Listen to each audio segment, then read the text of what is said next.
Assalamualaikum warahmatullahi wabarakatuh. Perkenalkan, saya Wandayani, Saya Nur Hikmah. PBSI semester 3 kelas B.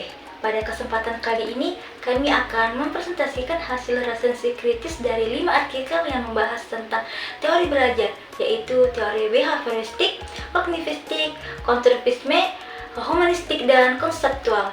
Presentasi ini tidak hanya akan menjelaskan isi artikel, tetapi juga memperbandingkan kelima teori tersebut. Artikel dengan judul Implementasi Teori Belajar Behavioristik dalam Proses Pembelajaran yang ditulis oleh Huda Fafaid dan Slamet pada tahun 2023 membahas teori behavioristik yang menekankan belajar sebagai perubahan perilaku melalui stimulus dan respon.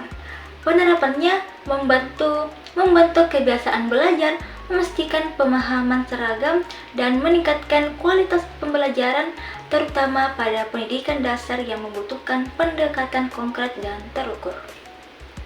Keterbatasannya fokus pada perilaku yang dapat diamati, membuat aspek internal siswa seperti kreativitas, motivasi, dan emosi kurang diperhatikan, sehingga kemampuan berpikir kritis dan imajinasi kurang berkembang.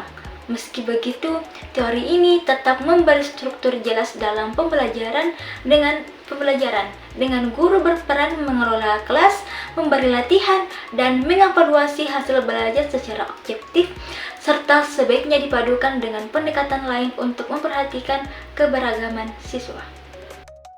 Kedua, teori kognitivistik. Teori ini saya ambil dari artikel karya Khairatul Ni'amah dan Hafizullah tahun 2021 yang berjudul Teori Pembelajaran Kognitivistik dan Aplikasinya dalam Pendidikan Islam.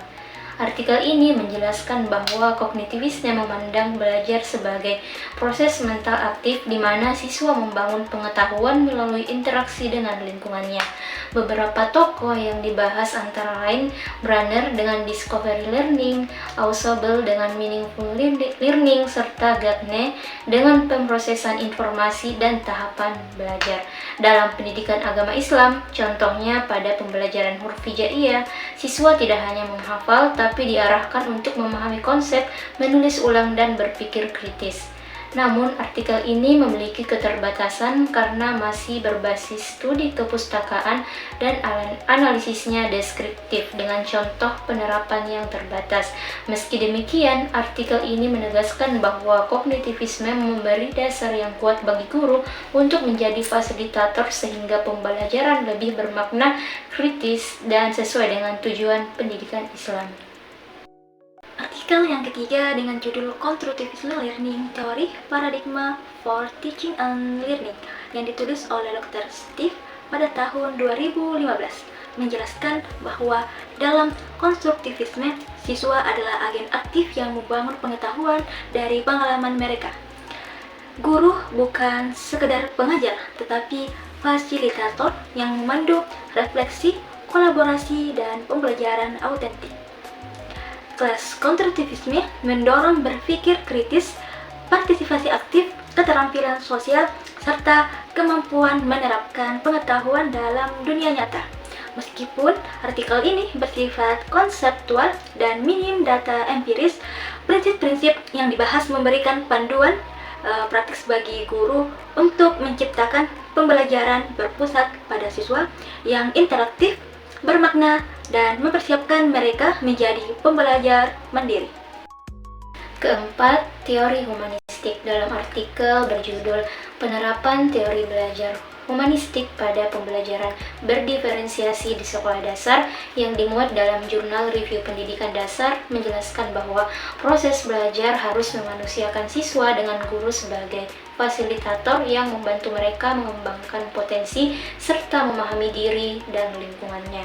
Pembelajaran berdiferensiasi di sini menyesuaikan konten, proses, maupun produk belajar sesuai dengan minat dan kemampuan siswa sehingga lebih personal dan efektif.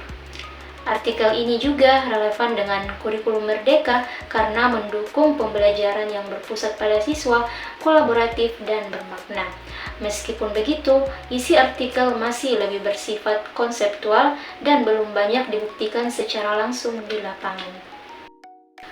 Teori yang kelima yaitu kontekstual, di mana artikelnya berjudul Pembelajaran Kontekstual, Solusi untuk Meningkatkan Kualitas Pendidikan, yang ditulis oleh Hamid dan kawan-kawan pada tahun 2024, menekankan bahwa kontekstual membuat siswa aktif membangun pengetahuan melalui pengalaman nyata, refleksi, kolaborasi, dan praktik sehingga belajar lebih bermakna dan produktif. Guru berperan sebagai fasilitator, memandu strategi seperti problem-based learning, studi kasus, proyek, dan kunjungan lapangan untuk menumbuhkan keterampilan berpikir kritis dan kolaboratif. Meski berbasis literatur dan minim data empiris, artikel ini relevan dengan konstruktivisme dan memberi panduan praktis untuk menciptakan pembelajaran student-centered di kelas di lapangan. Adapun perbandingan dari kelima teori belajar, behavioristik, kognitivistik, konstruktivistik, humanistik, dan kontekstual, masing-masing memiliki fokus dan temuan berbeda, namun saling melengkapi.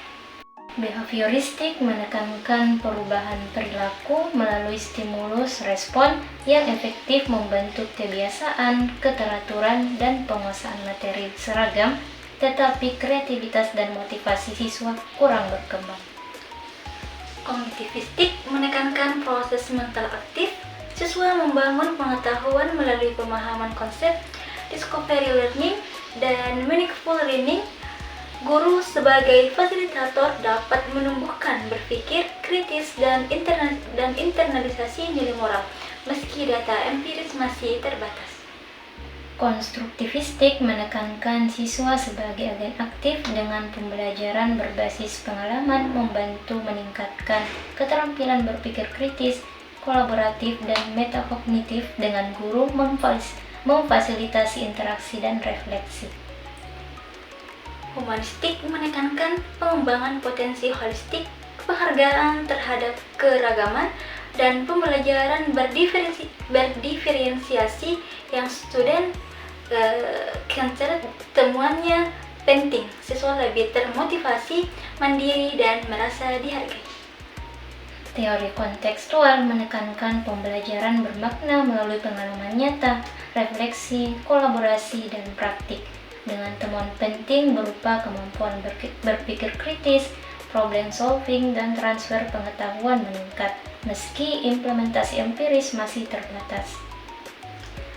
Sebagai kesimpulan, semua teori menunjukkan bahwa guru berperan sebagai fasilitator, pembelajaran sebaiknya aktif, bermakna, dan menyesuaikan kebutuhan peserta didik. Integrasi teori-teori ini dapat menghasilkan proses belajar yang lebih holistik, kreatif, kritis, kolaboratif, dan sesuai dengan konteks siswa. Demikianlah hasil resensi kritis dari 5 artikel tentang teori belajar. Dari sini kita belajar bahwa setiap teori memberikan kontribusi yang berbeda dan tugas kita sebagai calon pendidik adalah menggabungkan kekuatan dari masing-masing teori agar pendidikan menjadi lebih bermakna.